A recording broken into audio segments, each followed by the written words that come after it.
Have you ever imagined what would have happened if Alaska, that icy land of bears and northern lights, had remained part of the Russian Empire?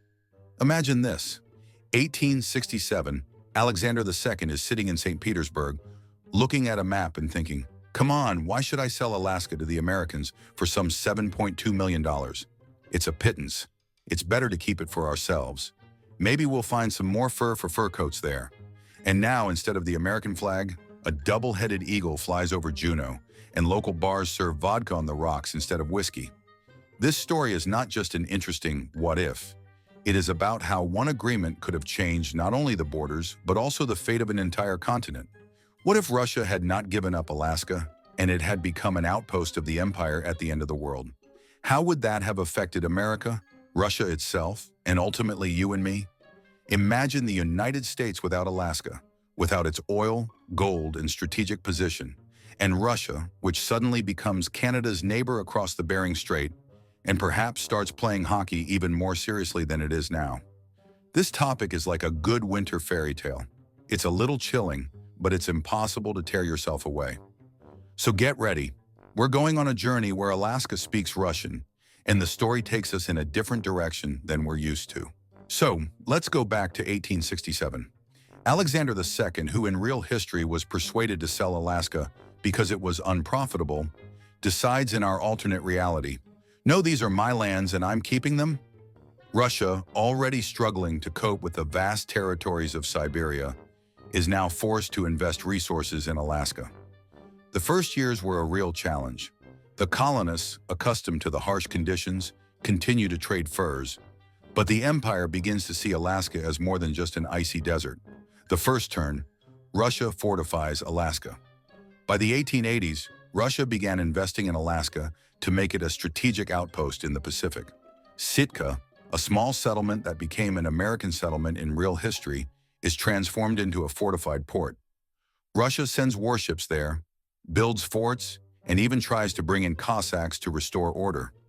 The local tribes, the Tlingits and Alaots, resist at first, but eventually begin to cooperate, as Russia offers trade and protection from other European colonizers. Imagine the Tlingit leaders drinking tea from a samovar and learning to sing Kalinka. Isn't it funny? But the main thing is that Russia discovered gold on Klondike earlier than in real history. In the 1880s, 2 decades before the real gold rush, Russian geologists found deposits, and Alaska suddenly became a gold mine. Thousands of Russians from Siberia to Ukraine go north, dreaming of riches. Sitka and Juneau grow, Orthodox churches with onion-shaped domes appear, and on the streets you can hear someone arguing about the price of caviar. The second turn, geopolitical tensions. The United States, which in real history received Alaska for nothing, feels cheated in our reality. How did Russia keep Alaska? American politicians are indignant. The United States, which is in the midst of industrialization and expansion to the west, is beginning to put diplomatic pressure on Russia. Americans call the Bering Strait, which separates Alaska from Siberia, the new frontier of the Cold War, although the real Cold War is still far away. Britain, which controls Canada, is also not happy about the Russian presence. In the 1890s, a border conflict erupted between Russia and Britain in the area of the modern Yukon, the so-called Gold War. The Russians want to expand their gold mines, while the British believe that this is their territory.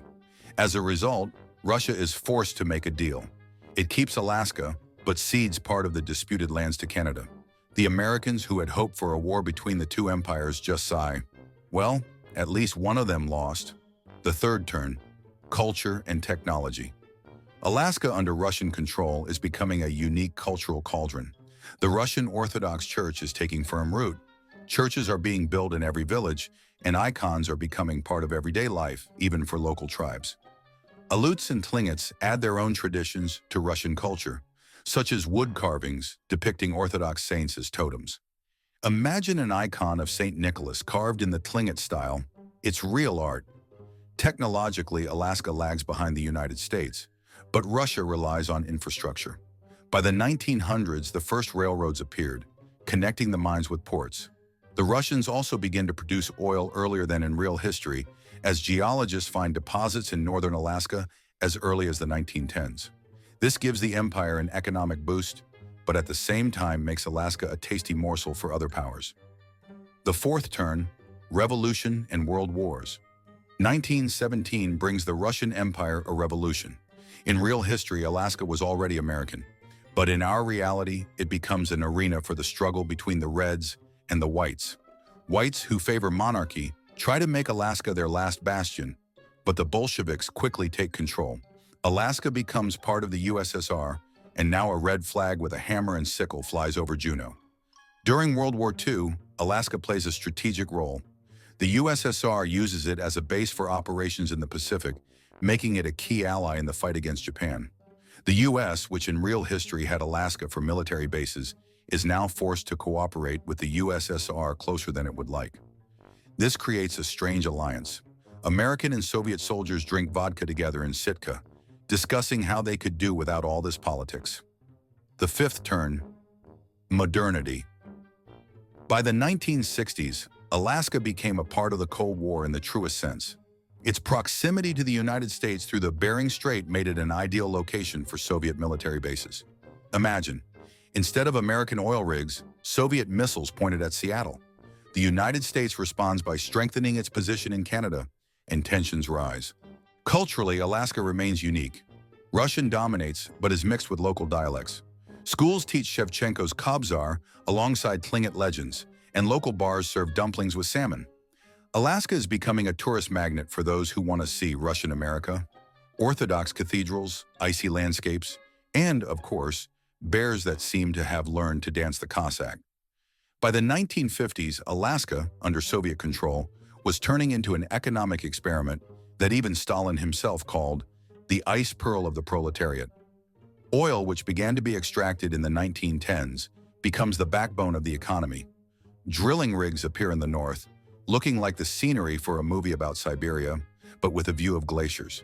The Soviets built entire cities for workers, such as Novi Petropavlovsk, home to thousands of engineers from Kharkiv and fishermen from Vladivostok. Locals joke that it is easier to find oil in Alaska than hot water in a dormitory, but this does not prevent the region from supplying half of the oil to the USSR. Interestingly, trade with Japan, which was looking for cheap resources after the war, made Alaska an important player in the Pacific. Imagine Japanese businessmen learning to drink Vass at Sitka negotiations. So, what do we have? A world where Alaska is not the 49th state of the United States, but a Russian outpost, where dumplings are eaten instead of burgers, and the northern lights are watched to the sound of a balalaika. Russia, holding Alaska, has become a stronger player in the Pacific, but it has also received a lot of problems, from revolutionary uprisings to tense relations with its neighbors. The United States, without Alaskan oil and its strategic base, might not have become the superpower we know it to be. And we might be living in a world where vodka is more popular than whiskey, and bears in Alaska are officially considered friends. This story makes you wonder, how did one signature on a treaty in 1867 change everything? If Alexander II had spilled ink on the document, perhaps we would now be celebrating Shrovetide in Juneau and learning to pronounce Sitka without an accent. History is a shaky tower where one bad move can change everything. If you enjoyed pondering these what-ifs, please like us. It's like hot tea on a frosty day. Subscribe so that you don't miss new stories, because we will play with fate more than once. Let's figure out together how history would have turned out.